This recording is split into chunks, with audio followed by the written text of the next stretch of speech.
Well, hello and welcome back to another photography podcast. I think last week went well. Gary, did it go well? I don't know. I haven't really looked too much at all the comments. I ran out of time after a while, but did you get many decent comments? Yeah, it went all right. There's a few bits and pieces. We had a few mentions of the sound issues. Hopefully that should be sorted out this week because we're using Zoom. I actually stole that idea of someone else. And also there was an issue. Some people were saying that it was a bit long, but I guess that's kind of just how it is, you know, if we're all supposed to be. We're down the pub, aren't we? So what do you expect? You know, yeah, exactly. Not just going to shoot it after 10 minutes. No, if we're down the pub having a drink, I think it's acceptable. And there wasn't much of an agenda, so we've got a loose agenda this week. So hopefully that will please a few people. I've got some comments if you guys are interested. I don't know if you want to listen to some comments. Yeah, go for it. Tony Faulkner said, better than the photo nerds. Ooh, we'll take that. Just reading what's put there, you know, no judgment. You, Tony. Yeah, thanks very much for that, mate. Scott Tilley, amongst other things, he said he's trying to decide if your mirror, Darren's got a price tag hanging off it or not. Oh, right, yeah, I'll tell you what I do. I'll show you exactly what that is. All right.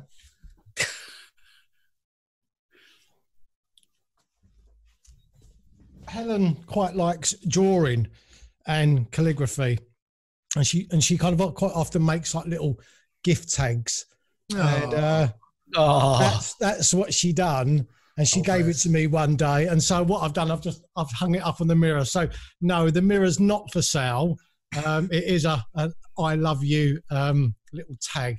Oh, bless. Love that. Sweet. Thanks for asking that, Scott. Yeah. Carl Edwards says, don't worry, I'll keep supplying the beer. That's my job. So I'm thinking, is there a sponsorship deal in here? You know, would he pay us in beer if we give him a bit of promotion? Just a thought. That'd be nice. Yeah. Mind you, not really. Not that Foster's though, hey? Right. I'm back on the Carlsberg this week. Not that I suppose there's too much difference, to be honest with you. But yeah, it was the reason I was drinking Foster's. Not that I have a problem with it, but Tesco's did actually run out, and that's all we could get apparently at the time. So now they've restocked, and I'm back on the Carlsberg. So cheers. Shows what people think of Foster's, doesn't it? Yeah, cheers. Robin Grant, he said a few things, and then he said, what about if one of us, well, he said me, but it doesn't have to be me. What about if one of us selects an image sent in by a viewer, and then we could all process it and then have a look at, you know, how we differ in our processing. So that might be something to look at in the future. Oh, that's a good idea. I like that one. Good shout. Yeah.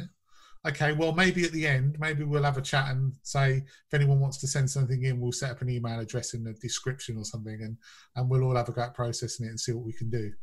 Albert Einstein, I don't think it's the real Albert Einstein. He said, bet David is happy because the barber shops are shut. Yeah, thanks a lot. Well, I have to say that Helen cut my hair the other week, about a fortnight ago. Well, just after lockdown, and yeah, I thought she made quite a nice job of it. To be honest with you, apart from that little bit, I just fold that back up. Look, I get the staple gun. No, it looks all right. I think that's what we're gonna go back, aren't we? To perhaps when we was a kid and Mum used to kind of cut our hair. I think we're all going to go back to that for a base and haircut. Yeah. Exactly. Fortunately, I just shave all mine off. I just shave it all off every now and again and then let it grow back. Well, on my last video that I'd done, I'm pinning a photo up on this board that's kind of in front of me, and I had the camera behind me, and I never film myself from behind. And I realised I'm really going bald right at the back. I'm developing my own little solar panel right here.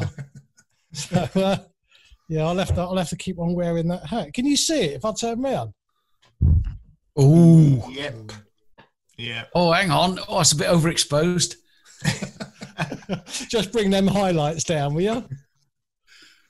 Yeah, and the last comment, right? And I don't know, but it's by someone called Adam Drone, and I've got a feeling that that's an anagram of D. Griff Gallery, because it says, "I like D. Griff. He's the coolest one."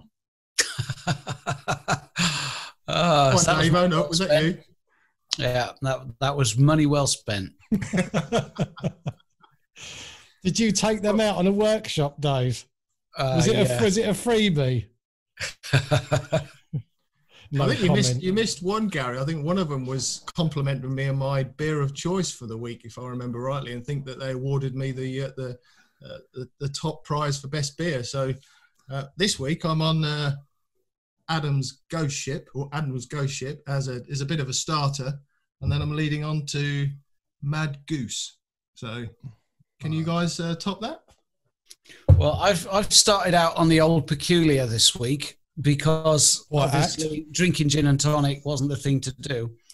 And later on, there's a Bishop's Finger to look forward to. Nice. Moving on. What about you, Darren? It's just Carlsberg all the way, mate. Is it? Yeah. Yeah, that's it. Okay. Nothing very exciting. Well, I'm on the Estrella at the moment, and my next 2 bottles are also Estrella. So nothing new there. Nothing exciting going on, just the usual, same old. I don't get down to the shop to go and buy any more beer. So, it's the same old stuff, really. Well, let's have a vote again in the comments and see if I win again. But I think, Old Peculiar and Bishop's Finger might run me quite close this week. No comment. What have we been up to this week then, chaps? I saw you've been out with your camera taking pictures of robins, Darren. How are you getting on with that? Do you know, I'm really enjoying it.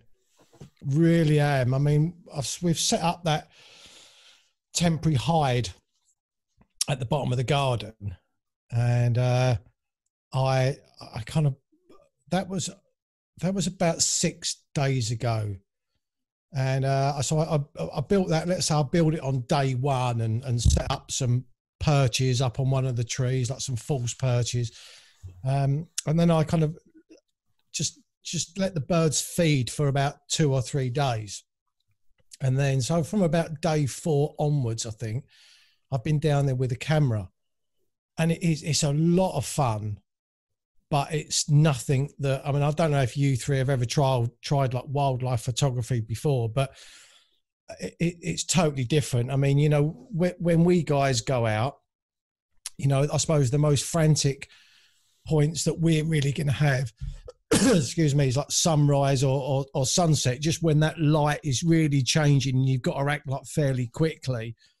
But the most time we're kind of stood behind the tripod and we can frame up, and then we can check our focus and check the histogram, do a test shot, review it. It's quite, thinking about it, it's quite a slow genre of photography that we do.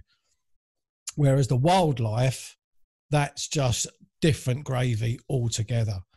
And it's a bit of a learning curve. And to be honest, I've learned a few things on my camera this week that I've never used for landscape photography before, just focusing and things like that. So I don't know how much more I will do after the lockdown. I think I will carry on with it, to be honest with you. But I think it's quite good to mix up your style of photography every now and again, because I'm not saying you go stale with landscape photography or a particular genre of photography, but you must know, Gal, doing street, you're going to be using different settings and you're going to be a lot faster when you're doing street photography, possibly.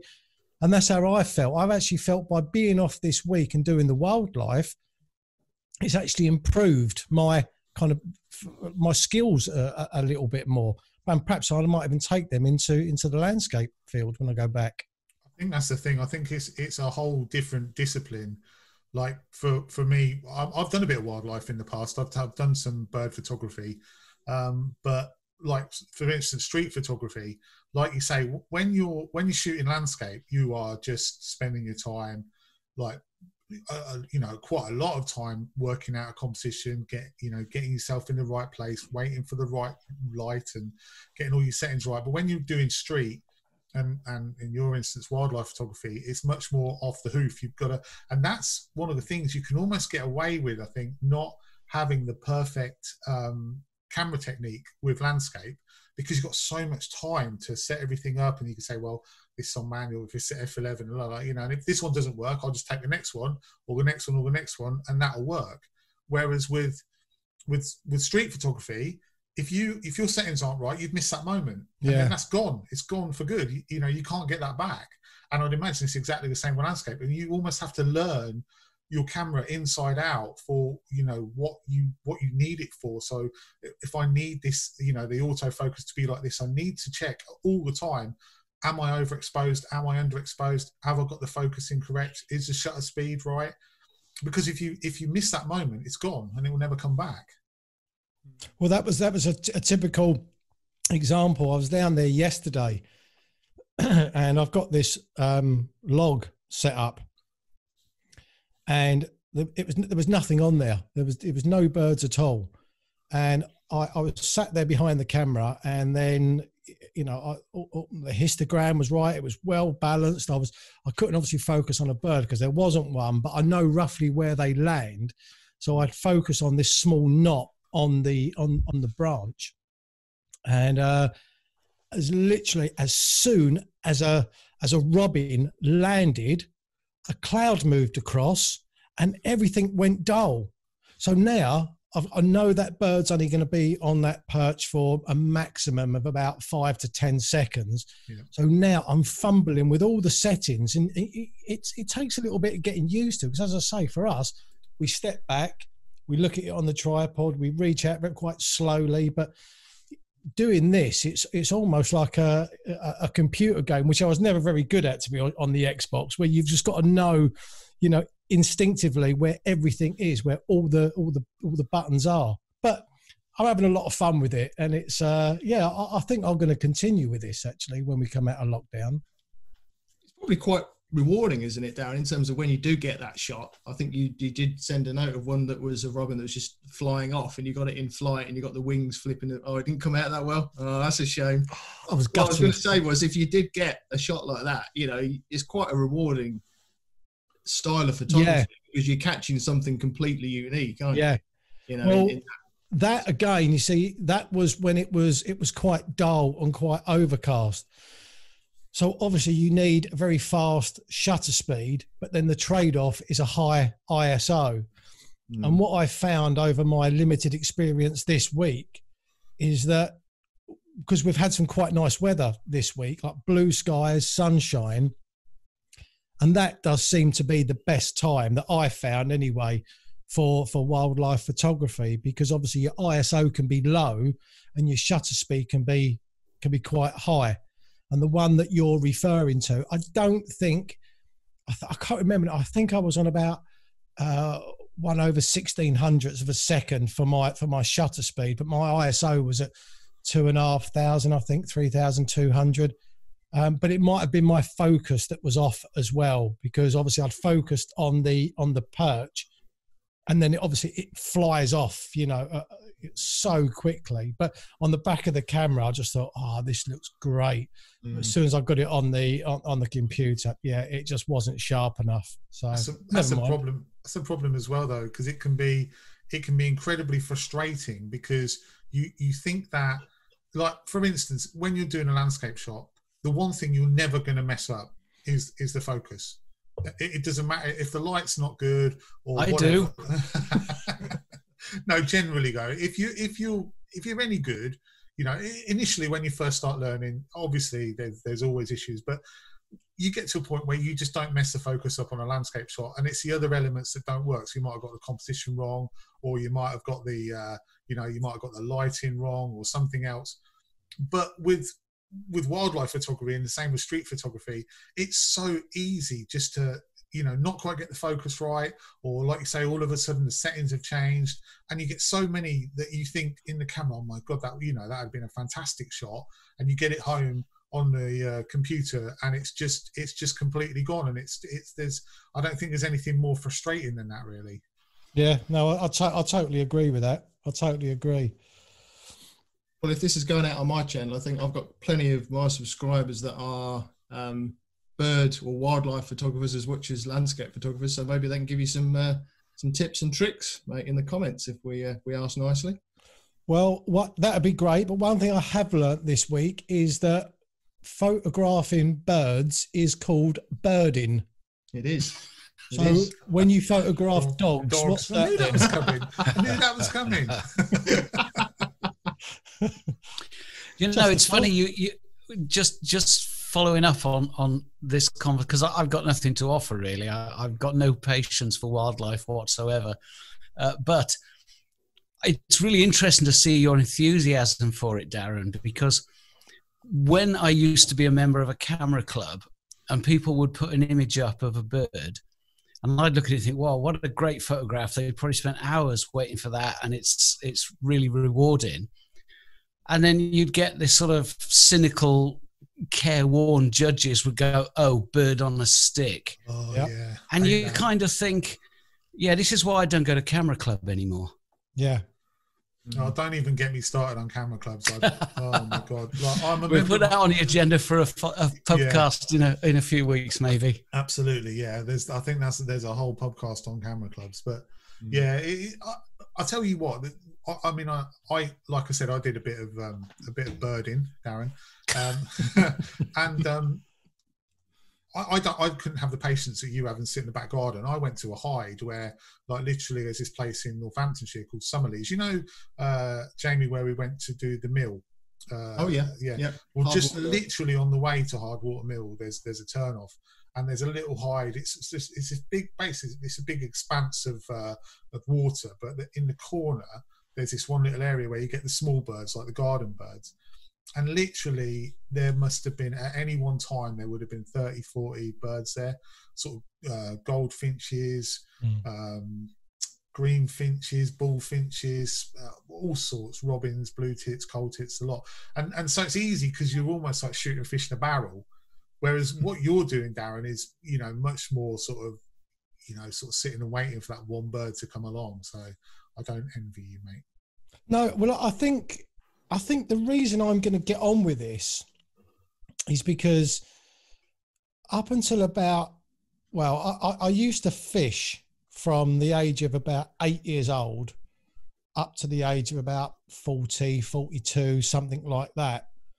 And when I was actually sitting in my make-do hide, it really reminded me of being back behind the rods, just being quite patient and just kind of... I used to quite enjoy, for me, catching a fish was obviously always a bonus. But for me, it was a bit more than that. I think like most fishermen, you quite enjoy actually kind of being out there on the side of a lake and looking at the trees and looking at the wildlife. And you're just waiting for things to happen. And when I was up there this week, I felt very much like I did when I was fishing. Obviously you want something to land, but equally, I was quite happy just sitting up there with either a coffee or a beer, and just and my phone. I was just listening to LBC in the background, and it was really peaceful. It's interesting because I was a fisherman as well. I used to go all the time with my father when I was younger, and then when I had kids, I took them as well. And it's that type of peaceful hobby where you can just sit, relax, set the rods up, watch your float, watch your bobbing, or whatever it is, and just sort of take in the landscape. And I think that's also why I like landscape photography as much as well, because it is very similar to that in terms of you going out on your own with a flask of coffee. You're sitting and waiting for the conditions, whether it's a sunset or a sunrise or whatever, or the right light. And if it comes and you get it, fantastic, you've caught a whopper, But if it doesn't, then so be it. You've still had a nice day out and you've had some fresh air and you've enjoyed it. So no, there's a lot of similarities there, mate. It's very peaceful, and I used to go fishing because I never caught any fish. It's terrible. It's absolutely shocking at it. Shocking. I caught the tree behind me way more times than I caught any fish. Yeah, that does happen, I must admit. But I think with the fishing, that's pretty much what got me onto astronomy as well. Fishing brought a lot of stuff, just not by the fishing, but you kind of, because I used to kind of go for 24 hours or a long weekend or sometimes a week. So, sometimes you'd catch a fish in the middle of the night, and then when you put it back, you can't just go to sleep straight away. So you'd sit outside, if it was a clear sky, I'd look at all the constellations, and then I bought a book on constellations. So when I went to France with some reasonably good skies, I'd sit out there with a book and try and work out what was above my head. So I think all my kind of astrophotography and astronomy all came from my fishing days. You're a fisherman, aren't you, Dave? Yeah, I run the fishing club on the lake, but it's slightly more active than the sort of fishing you boys do because it's fly fishing. So we don't just sit on a chair and watch the world go by. We have to work for it. Well, it's all gone quiet over there now. You picked the wrong hobby then. That's ridiculous. Working for it. Yeah, but on the plus side, I get to eat what I catch. So there's a benefit to it. I come home with a product, much in the same way you do with landscape photography. I've got something to show for it. Okay. So we did make a bit of a loose agenda, as we said at the beginning of this. So one of the things, David, I think you said that you maybe would like to have a conversation or debate about was Facebook friends. So people, followers that come and ask you to be their friend on Facebook, and you've never heard of them, you never met them, you don't know who they are, and the debate about whether we do, whether we don't. So yeah, do you want to lead that one, mate? Well, you've just led it. No, well, you opened it. It was yours. Yeah. Well, no, I mean, I get it quite a lot. People get hold of me on Facebook and invite me to be their friend. And I just feel really bad when I have no idea who they are. I guess the only thing we've got in common are probably some mutual friends, probably photographers, almost certainly photographers, apart from Ivanka from Kiev and her friends that are always wanting me to sign up with them.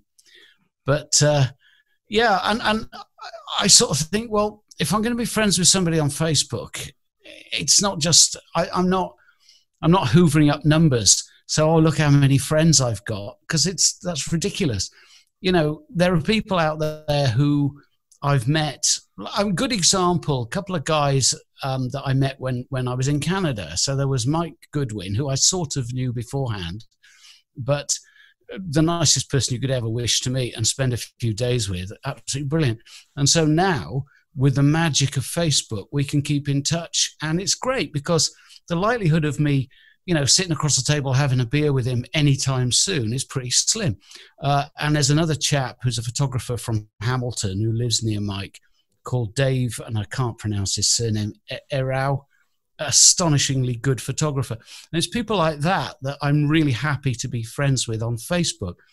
But the sort of people that get in touch with me probably 2 or 3 times a week and invite me to be their friend, and I sort of think, well, if I say yes, it's all a bit fatuous. If I say no, I might upset them, and I don't want to say no. So I got a whole long list of people I haven't answered because I don't know what to say. And I was interested to know what you boys do. Yeah, I was going to say I'm more or less the same. I've got quite a few sitting pending, really waiting for my decision. and the way I look at it, my Facebook, I've got my photography Facebook page, and I've got my personal Facebook page.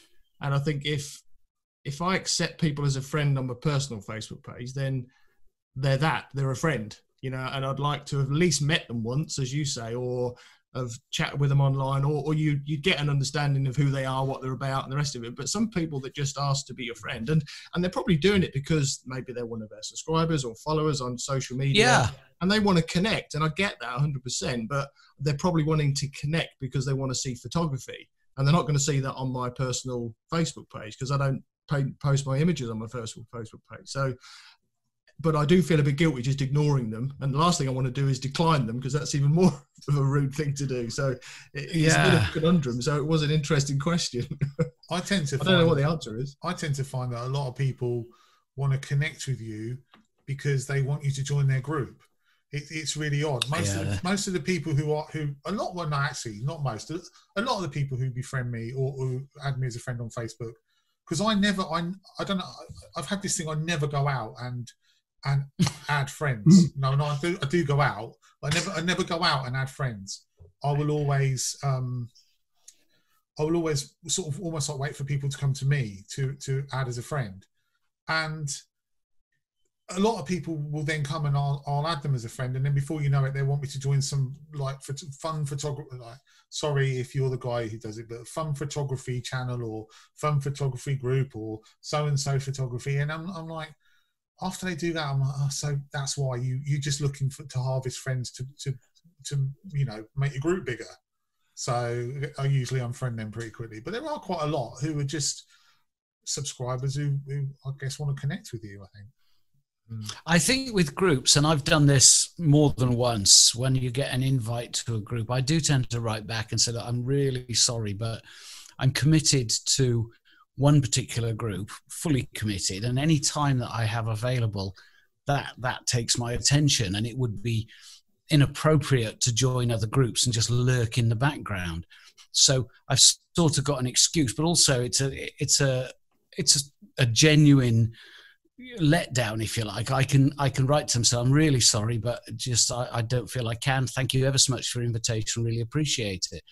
But it's different with friends. With friends, well, you don't have the opportunity to say, look, I don't know who you are. I'm never going to visit Delhi. So, Let's be honest, though, Dave. Let's be honest. Most groups that people set up are for their own benefit. They make out that they are for the benefit of everyone, but they're generally not there for their own benefit. No, it's true though. We're straying into some territory here, aren't we? No, I don't think there's an issue with saying that, because people want to, like, they want to better themselves. They want to forward themselves or forward their brand or whatever in terms of photography, and it's usually vloggers. And they set up groups because they want to forward their brand and get their name out to more people. They don't. I look at the group that we're involved with, UTOGs, and to me, that's a genuine community. For me, I feel that's a genuine community, because there's no real star of it, and it's all about everyone getting together, and there's a lot of chat on that. Whereas you get a lot of groups that are set up, quite a few recently, where they're just like places for people to drop their latest video. Here's my latest video. No one comments on it. A couple of people like it, and then move on to the next post about someone dropping their latest video. And that is all about people trying to grow their channels, rather than what I consider UTOGs to be a community. Yeah, I mean, it's actually quite difficult to rein it in. Groups have a tendency to evolve in that direction by, they've sort of got a momentum, and it's difficult to stop that happening. I made an attempt, and we all know how that turned out. But no, you're right. And I think that, obviously photography groups and that is probably a whole other conversation that we might add into a future Pubcast, perhaps. Probably one that I can annoy everyone with. Just alienate every viewer. I do jump into UTOGs is probably the only one now that I well, no, actually that and Mally's Let's Create. So UTOGs. Oh yeah, Mally's Let's Create. That's I think that's he's got a great community on Let's Create. Yeah. Plus, you also know with Mally that it's not a self-promo thing. It is genuinely a, hey, let's all share our stuff. Yeah, we know. So that's the only other group that I'm a member of. We all know Mally, and we all know there's just not a nicer guy out there. He's a lovely guy to be around. But they're the only two groups. I used to post in landscape photography on YouTube UK, where obviously well remembered. Yeah. But I kind of felt a little bit guilty with that in the end, because I'm not really a huge group user. So, I mean, I'm a member of UTOGs, but you hardly ever see me kind of comment, really. Yeah, my finger was hovering over the remove button. The delete button. But so I actually felt a bit guilty with the other group, because I felt that that's all I was doing. I was dumping a video there and dumping and running, and that was it. And I stopped posting in the end, because I just felt, well, it's a bit rude for me to do that, because I'm not commenting on anybody else's videos. I think in the early days, I didn't know, apart from you, Gary, because you commented on my video and then put me over to that group. but I certainly didn't know you, Dave, or Jamie, or I didn't know, all of the other guys that I kind of watch now. So I suppose back in the early days, I was a lot more, I was interacting a lot more with that group. But now for me, because obviously I don't work from home and I'm not in front of the computer a lot of the day, or the vast majority of the day, I get this tiny window where I can either go onto social media or watch YouTube videos. And, and that for me is probably 45 minutes to an hour a day, whether it be half hour in the morning, half an hour in the evening. And so there's not enough time for me, I don't feel, for me to interact like possibly I should do. But yeah, that's why I stopped using landscape photography on YouTube, because I thought it was. Well, that makes a lot of sense, because that's why I limit the number of groups that I'm in for that exact reason. I've only got a certain amount of time, and I feel that if I'm going to involve myself in a group, it's only fair to the group to involve myself rather than just be a notional member. Mate, look at you! I've just been handed a plate of pizza from my son. Oh, bless him! For a moment, won't you? Oh, see, I've got no idea what's happening because my videos all froze up about half an hour ago. I was got himself a pizza. That's what Overland's got himself a pizza in. Are you going to eat that in front of us? No, I'm not going to do that. That would be very rude, wouldn't it? I don't want to be dribbling cheese down the chin to all my subscribers. So talking of vlogs then, what have we watched this week? Have we got any standout vlogs that we want to call out this week from anybody? Anybody watched anything decent they want to share out? I'll go. I watched a couple. One by Simon Byrne. I don't know if you saw it, where he was talking about a specific picture of a tree. And yes, I did see that. I didn't comment. Brilliant video. Yeah, very good. But it made a really excellent point, didn't it? It really made a good point about how people perceive that a landscape shot has to be processed in a certain way, and it has to have a certain formula in terms of its composition. And I really like the fact that he said, no, there are many different ways that you could look at this image and you could process it. And at the end of the day, his core message, which I really like, was it's down to you. Yeah. You're the photographer. If you like it, that's what's important. It isn't important what everyone else thinks and what they tell you that you should or should not be doing. So, yeah, I really enjoyed that one. And I also enjoyed, I've been enjoying a lot of the ones by Mikey McManus, all the lockdown lowdown ones. I think he's a bit of humour. He's a funny guy and he's really good. He made a bit of a dodgy one where someone was on it. I can't remember who it was, but some dodgy geezer was on it doing an interview. Was that you, Dave? I can't remember, but they're very good. Who kept his answers really short and snappy. Yeah, You're not like the rest that went on a bit. Yeah, I know. I enjoyed that. I've been enjoying Mikey. I really like him as a filmmaker. That's a really good point. See, now Mikey, and I made the point when I signed off on that to say to people, this is a guy who's making some exceptionally good quality content, who really should have 10 times the number of subscribers that he's got. So anybody watching this, if you haven't checked out Mikey McManus, get over there and check him out, because he's a really, really good filmmaker. He's an engaging... I've not seen any of his videos. So you're oh, Darren, where have you been? Oh, he's been in a hide. I've been in a hide. Yeah, no, his sense of humour and the way he delivers them is brilliant. Really is. He comes across really. And these lockdown lowdowns he's been doing are excellent. Just short snippets of him, a bit of history of what happened on the day, and then he asks. I think he sends things out on his Twitter feed, asking questions, and they're not the normal questions. They're quite sort of humorous questions that he'll get asked. They are. So yeah, he's good fun. Really good fun. There's somebody I'd like to mention, if I may. Of course. And if I say this, I wonder who can get it. Hello, and welcome to my YouTube channel. Hey, Rob Oughton. Rob Oughton. Exactly. Hey. Now, my video of the week was from Rob Oughton because A, this is a guy who works in the NHS, so come on. Yeah. And B, he's doing what everybody else is having to do, which is shoot in his dining room. And he put a video out of a still life shot of a vase full of dead daffodils. And it was brilliant. So the first shot was excellent, wasn't it? The very first shot was really good. Yeah, I was really impressed with that. And I've got all the time in the world for Rob. He's the nicest guy you could wish to meet. So again, I beg of you, if you haven't checked Rob's channel out, give it a go. Yeah, in actual fact, I've got his video half watched behind the screen. I can see now. I was watching it before we started on, so I haven't quite seen the end result of his still life yet. I won't spoil it for you, but it's brilliant.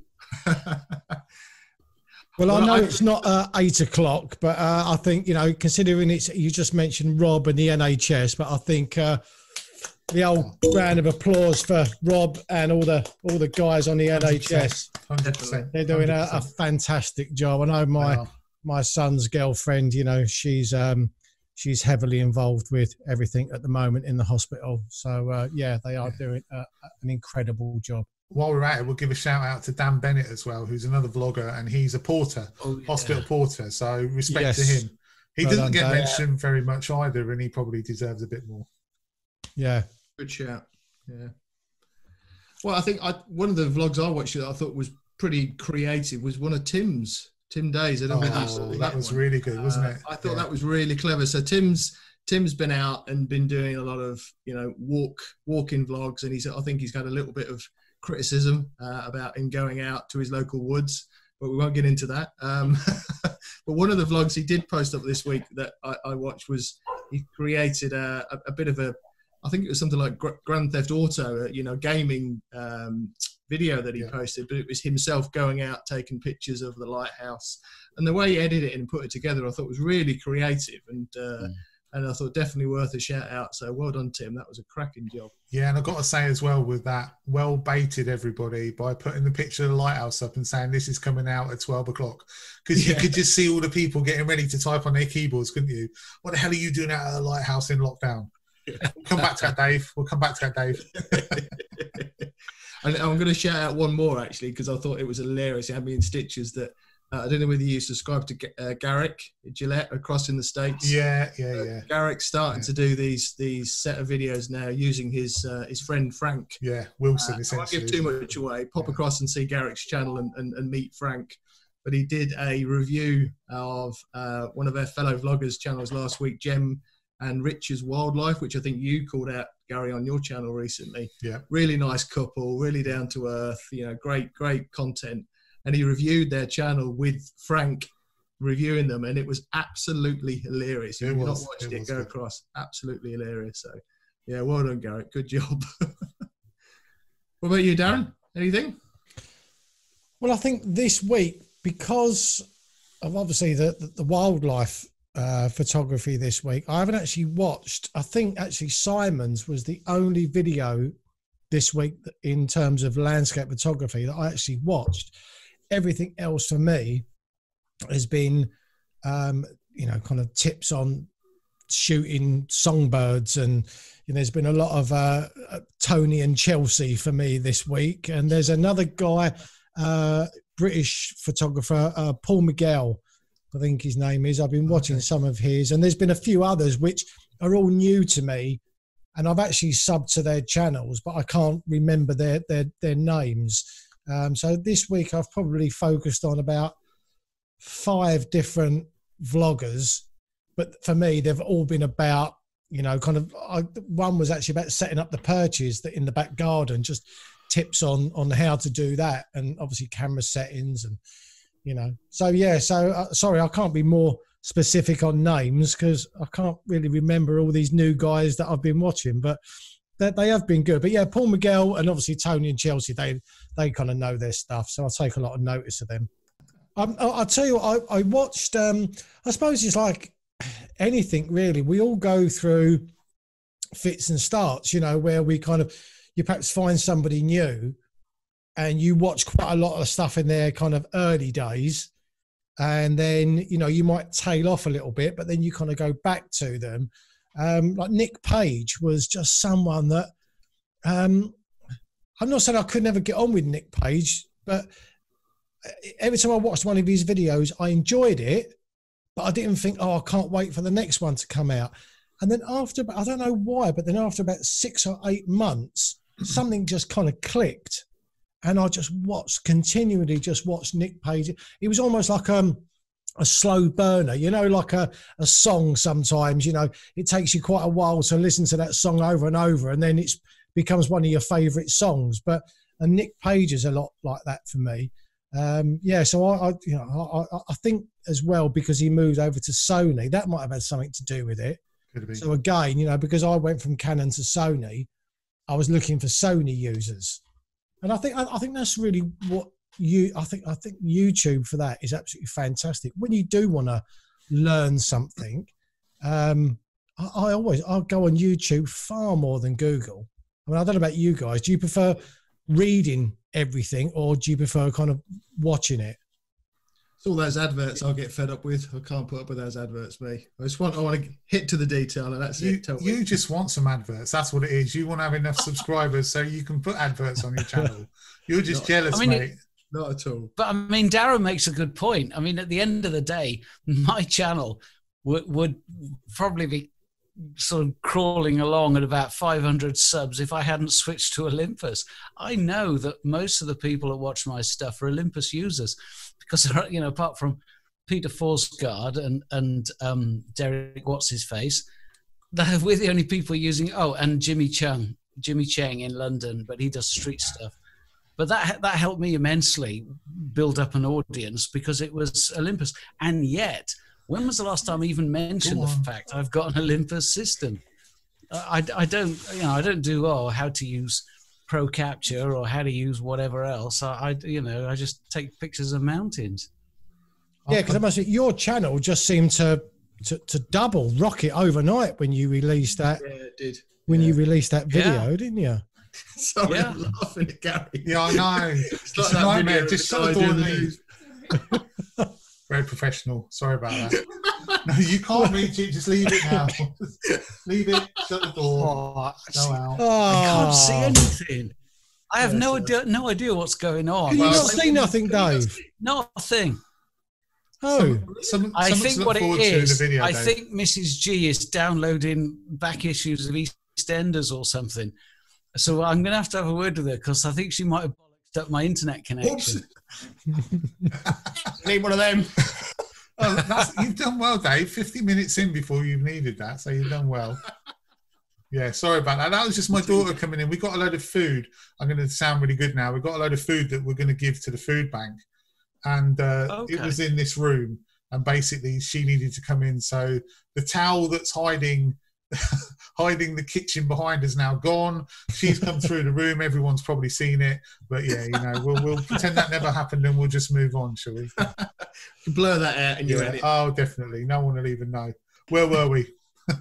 Well, I'll tell you something that came to me when I was out on my walk last night and my daily exercise, and looking at the spring flowers coming up, was I wonder how many bluebells are going to be saved this year with photographers' boots, not being able to get out and walk through the forests, because they're due out in the next 2 or 3 weeks, aren't they, bluebells? And the amount of logs that you see with bluebells, we're just going to... Now, you see, last year, I specifically, in one of my vlogs, said, you won't see any bluebells on my channel. But this year, I'll be the only one doing bluebells. No, I'm the same. I don't think I've ever taken a shot of a bluebell, but this year I can, actually, because in the college, there we are.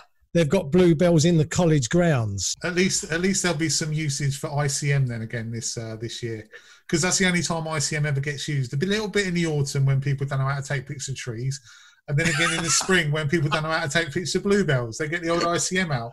Oh, and when Darren doesn't know how to take pictures of the beach as well, I forgot about that. Oh, that was a bit harsh, wasn't it? I think you did a brilliant job, mate. Don't let him put you down. Not just that though.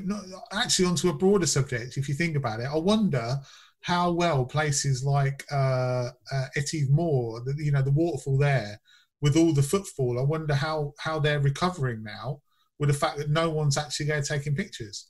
We might find that this is actually really good for a lot of the environment, because a lot of these honeypot places probably have the chance to grow back a little bit, to have some of the actual natural foliage recover. But I'll tell you what you should do, actually, Dave, like, this is joking aside, as soon as they announce that lockdown is over, you should shoot straight over to Clanwyn Island. Because like the iconic shot that where everybody stands when I was there, that is just, there's grass everywhere. And there is just a big bald patch, where every photographer stands. So I think as soon as lockdown is over, you should shoot over there, because you might only get the only shot where that is actually got grass growing in it this year. You might be right. Yeah, you might well be right. I'm conscious that time's ticking on a bit, and there was something, I think, Gary, that you mentioned that you wanted to talk about, which was how we deal with negative comments and dislikes. Is that something to end the video on? Or yeah, not? well, it could be a long time, but I was just, I mean, look, there's been a lot of negativity this week. Dave's had his share, Tim Day's had his share, Jason Jones has had his share of these negative comments. So I'm just wondering, you were saying as well, Jamie, that you had, I remember a little while back, and you were saying about people disliking your videos and how that made you feel. So I was just wondering if we could sort of maybe go around and sort of how do people deal with that? How do you deal with it when you get a negative comment? Does it make you angry, or does it carry on without me? But I need a beer for this section, and right, I'm out now, so I'll be right back. Okay, all right.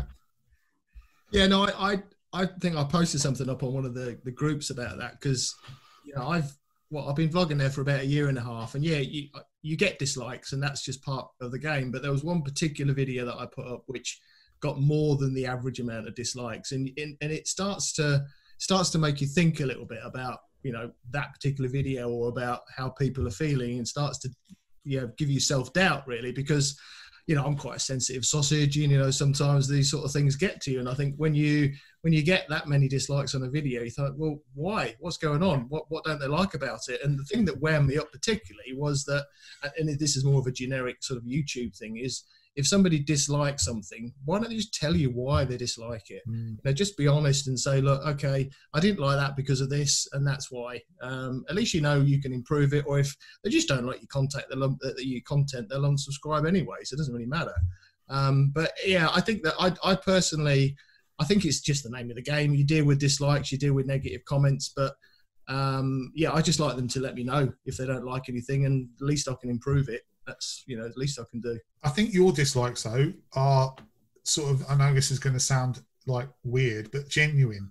They're genuine dislikes. That sounds really horrible. I don't mean it to sound like that. What I mean is they really hate you. That's what Gaz is trying to say. No, what I'm saying is they gonna get hate letters and everything. They've got a genuine dislike for the video rather than you as a person. So, like, for instance, I went through a period, and I still get them every now and again, where I'll get 4 or 5 dislikes before anyone's even had a chance to watch the video. It hasn't been out long enough, and suddenly it'll go boom, boom, boom, dislike. And I think, well, clearly there are people who are out there. Well, it's true. There are people who are out there who are literally waiting for my videos to drop. Notification bell hits. Oh, Gary's got a video out. Must go and dislike it. So at least, you can kind of be... Oh no, I've been rumbled. Is it that Adam Drone account again that you're using? Dave Griff, Adam Drone, Albert Einstein, they're all disliking me. I think, no, but that's the thing though. I think that at least you can maybe take some solace in the fact that yours are actually disliking that particular video for a reason, but they don't dislike you as an individual. Whereas, like, a lot of people, I see it on a lot of other people's channels as well. Like I'm not going to talk about individuals. I'm not going to mention names, but there's one particular person, and I watch some of his videos still. He gets these dislikes, and I'm like, well, to be fair, this is going out on my channel, by the way. Yeah, exactly. Well, that's why I'm mentioning all this. But, no, to be fair though, he doesn't deserve them, but he gets them, and maybe there should be some sort of filter or some sort of option where if you make a dislike, they should know who that person is. I mean, I'd have to stop disliking them myself, admittedly, but that's just a joke. It's just a joke. But maybe if people have to say who they are, then it would cut out these people who are literally just disliking other people's videos just to make a point that they don't like them, which I think is unfair. Yeah. Well, see, this week, me and Jason have been torn new ones. Yeah. Really? Because we haven't got any neighbours. that's the problem, though. I think that's the problem, Dave, is that they don't. A lot of people, they don't. I mean, I've been to yours, and your house is miles away from anywhere else. So for you to go out and have a wander down your lane, which is still actually your driveway, essentially, where you took that photo of that house, people will look at that and think, because a lot of people live in large urban areas, they'll look at that and think, well, he's wandering out miles to go and take this photo. It's not fair. But I can see that actually it's just your house and your driveway. But equally, I'm probably going to have a row over this, but equally it's difficult because I think that we've all got a responsibility to almost like back off from that sort of thing, to say, because people will think it's okay, you can go and that's perfectly fine, but people will think, well, if he's going out and taking photos, then me living in the middle of some urban conurbation, I'm going to go out and take photos, which is probably not fair. So it's very difficult. No, you're absolutely right. The mistake that I made, that I now recognise fully, is not making out that was within my own land. Yeah, exactly. What I should have done was just bullshitted. I should have gone out and said, well, I'm just a few hundred yards from the house within my patch, and nobody would have been able to say anything. Right. And so, in hindsight, and as a result of it, to be fair, simply because I don't want to rub people's noses in it, I don't want people to think it's okay to go out and about, I am now only going to shoot from my garden. Now, I've still got plenty of potential as a result of that, but I won't be out and about. And because despite the comments that I had claiming that I was irresponsible, nothing could be further from the truth. I'd already isolated myself from the mountains long before we were told to isolate ourselves. So, there is a serious message to get out there through the Pubcast. Folks, don't be a nutter. Stay at home. Thank you. Yeah, and just because Dave's doing it, it's a no. I'm not. I know that sounds like it's going to be a joke, but it's not. Just because you're doing it and Jason Jones is doing it, you guys live in a whole completely different environment to 95, maybe more than 95% of the people who are watching you. You're absolutely right. And to be fair to Jason, he got an astounding image from his back garden this week. Yeah. If you haven't watched his latest vlog, he said, right, I'm not going out. Here's a shot, a really nice shot of Mynydd Mawr with a stand of trees in the mid-ground. And frankly, if I had that from my front door, all right, Jace, nice one. So what's your feeling, Darren, on this? Are you a bit of a sensitive sausage like me, or do you not just care at all? Right, well, on the whole, I don't get any negative comments. 95% of the comments that I get are quite positive, with the other kind of like 4.5% just kind of being like, just a bit of, perhaps a little bit of criticism, constructive criticism, which is absolutely fine. But I've only ever blocked one person from my channel. And I was going through a kind of a bit of a rough time at the time. It's no stranger to this, because I'll put it out there. But obviously, like we lost kind of Helen's gran, and we all go through things. That's the things that people don't realise. We're all, we're all kind of making these videos, but then times change. I mean, I might make a video, I might not release it for 2 weeks. And when I might see all kind of happy and buoyant at the time on the video, when the video comes out, I might be going through, a pretty tough time, which I was at that particular time when I kind of released a video. And this comment just came in, and I really can't even remember exactly word for word what it said, but it just kind of started off with, "Oh, are you mad or something? Why didn't you?" And I just thought, who the hell are you? Oh. But I won't even do it. We'll bleep it.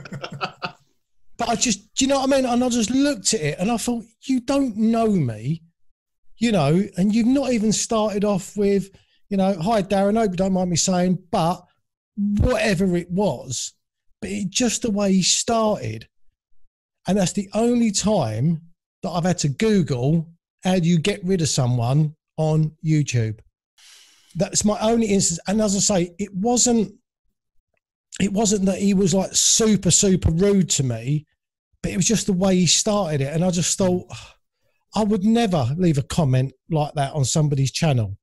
And I've mentioned this before, and it doesn't make me no saint, but I've never put a thumbs down on anyone's videos because I just think that there's a lot of hard work that goes into a video. And if you really dislike someone, by putting a thumbs down, in terms of algorithms, it's only the same as putting a thumbs up. Yeah, it is, yeah. So why would I get, if I really disliked, say, like I'm into boxing, if I really disliked a boxing video, why would I want to put a thumbs down on that? Only to give them more promotion. Yeah, but mate, the thing is, though, this myth about thumbs downs are the same as thumbs up. There actually isn't anything that I've ever found that underpins that assertion.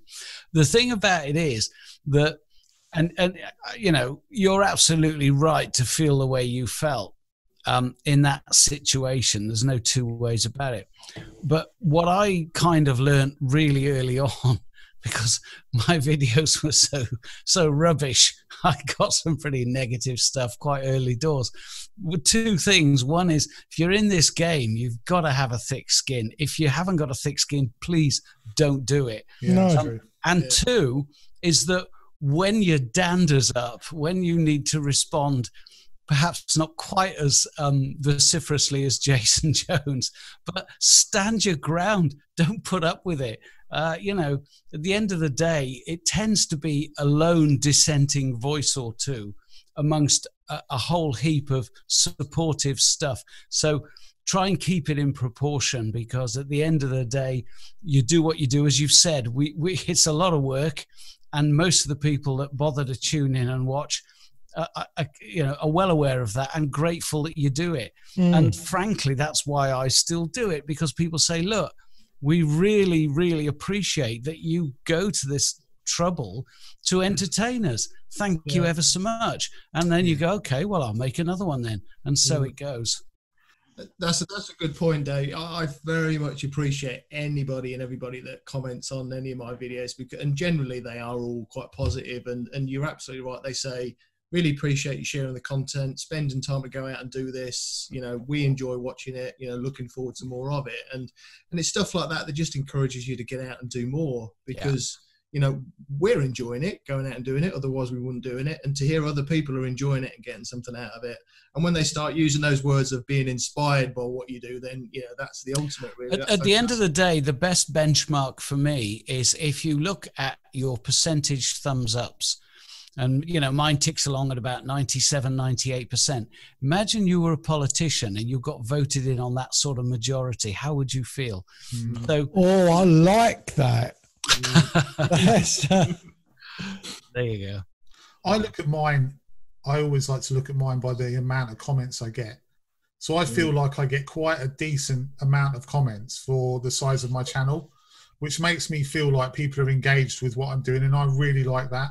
But I mean, I got a comment. I have to share this one with you. I got a comment earlier on this week, and I replied a bit tongue in cheek, really. And the guy said, he said, I'm first time to your channel, and he said, I really like your photos, but the first half of the video was way too drawn out for me, right? And it was my channel intro video. It was 3 minutes long.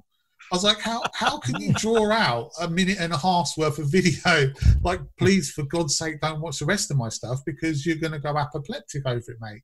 So, that was watching Pubcast then, for Christ's sake. Oh, Christ, yeah. Well, that's long enough as it is, isn't it? But even my normal videos, you know, are long enough. So, but yeah, I do get, you know, everyone gets upset by negative comments a little bit, I think.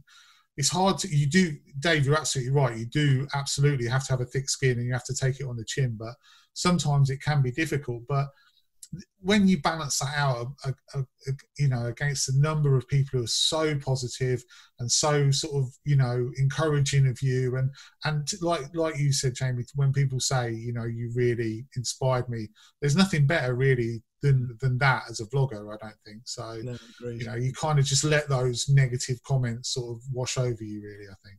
Yeah. Well, chaps, I'm conscious of time, but I'm more conscious that I've got pizza going cold behind me. So I'm thinking we might want to just call this one. Yeah, I think so. But no, really, it's been a good one, this. I think we've covered some good topics. We've had a good debate and a few laughs, which I think went down well on the last one. So I hope everybody enjoyed it. Yeah. And, we'll continue these through this lockdown period and stay tuned for the next one. Thanks for watching. Good night. Cheers, guys. Bye-bye. Bye. Bye.